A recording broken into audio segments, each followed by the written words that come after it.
महाभारत युद्ध के 17वें दिन का सूर्यास्त होने ही वाला था। अर्जुन के हाथों बाण लगने से जब कर्ण मौत के निकट था, तब वह बेहद पीड़ा से गुजर रहा था। कर्ण के मन में ढेरों सवाल थे, जिनका वह जवाब चाहता था।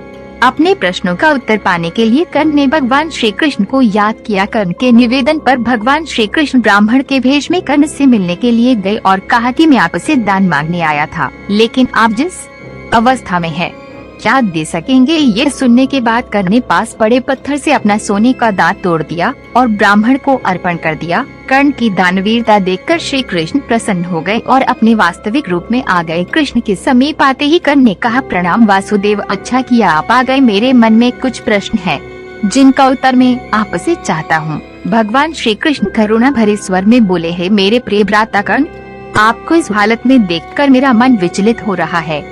बहुत पीड़ा हो रही होगी ना मित्र तुम्हें। भगवान कृष्ण की बातें सुनकर कर्ण मुस्कुरा दिए। भगवान कृष्ण ने कहा, पूछो राधे, क्या पूछना चाहते हो। कर्ण ने भगवान से कहा, हे वासुदेव, मेरे दुर्भाग्य की सीमाओं को क्या आप माप सकते हैं।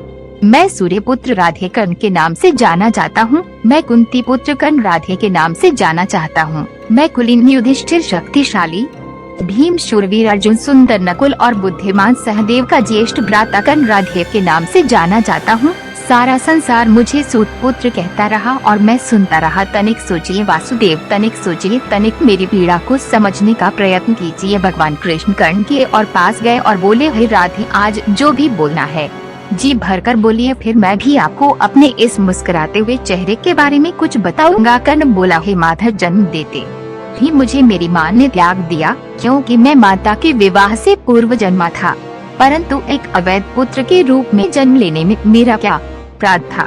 गुरुवार द्रोणाचार्य ने मुझे शिक्षा देने से मना कर दिया, क्योंकि मैं एक सूत पुत्र था। क्षत्रिय होते हुए भी मैं क्षत्रिय नहीं था। जीवन भर मैं इस बोझ को ढोता रहा, परंतु इसमें मेरा क्या अपराध था। भगवान परशुराम ने मुझे उपहार स्वरूप शिक्षा तो दी, परंतु अभिशाप स्वरूप श्राप भी दिया कि जिस वक्त इस विद्या की मुझे सबसे अधिक आवश्यकता होगी, उस वक्त मैं उस विद्या को भूल जाऊंगा। अब बोलो केशव, इसमें मेरा क्या दोष था। एक बार जब मैं अपने शब्द भेदी बाण की विद्या का अभ्यास कर रहा था, तब मेरा तीर गलती से एक बछड़े को लग गया और बछड़े की मृत्यु हो गई, जो बस एक दुर्घटना मात्र थी। मेरे बार बार माफी मांगने पर भी बछड़े के स्वामी ने मुझे श्राप दिया कि असहाय अवस्था में मेरी भी मृत्यु होगी, जबकि इस दुर्घटना में भी मेरा कोई दोष नहीं था, परंतु फिर भी मुझे उस श्राप का कष्ट भोगना पड़ा है। माधव, दुर्घटना किसी से भी हो सकती है, इसमें मेरा क्या अपराध था। इतना ही नहीं, द्रौपदी के स्वयंवर में भी मेरा अपमान हुआ, क्योंकि मैं एक सूत पुत्र था। क्या सूत पुत्र होना मेरा स्वयं का चुनाव था। परिस्थितियों ने मुझे सूत पुत्र बनाया था, इसमें मेरा क्या अपराध था। कर्ण ने आगे कहा, हे केशव, आज जो कुछ भी मुझे प्राप्त हुआ है वह दुर्योधन से ही प्राप्त हुआ है।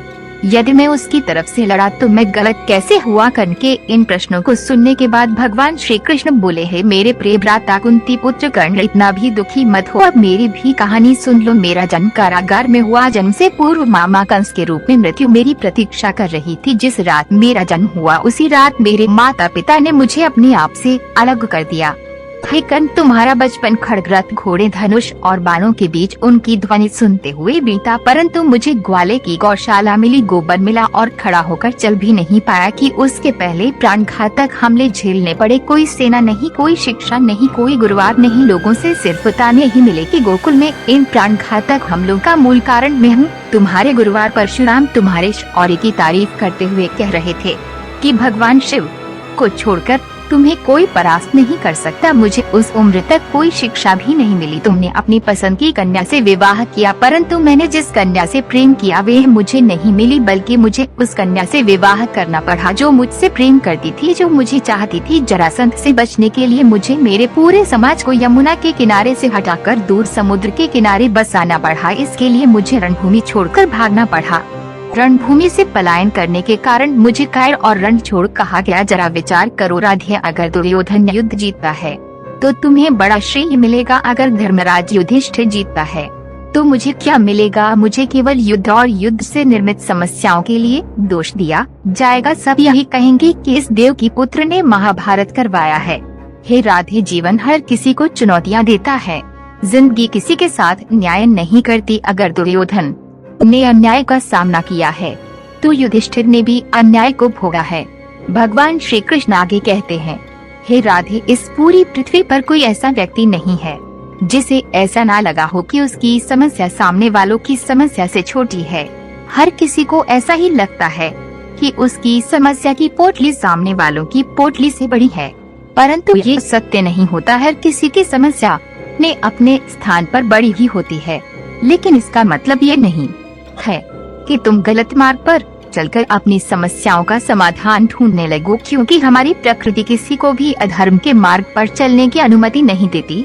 और अगर कोई अपनी समस्याओं का समाधान पाने के लिए अधर्म के मार्ग पर चलेगा तो उसका हश्र तुम्हारे जैसा ही होगा। कर्ण अपने जीवन से बहुत दुखी था।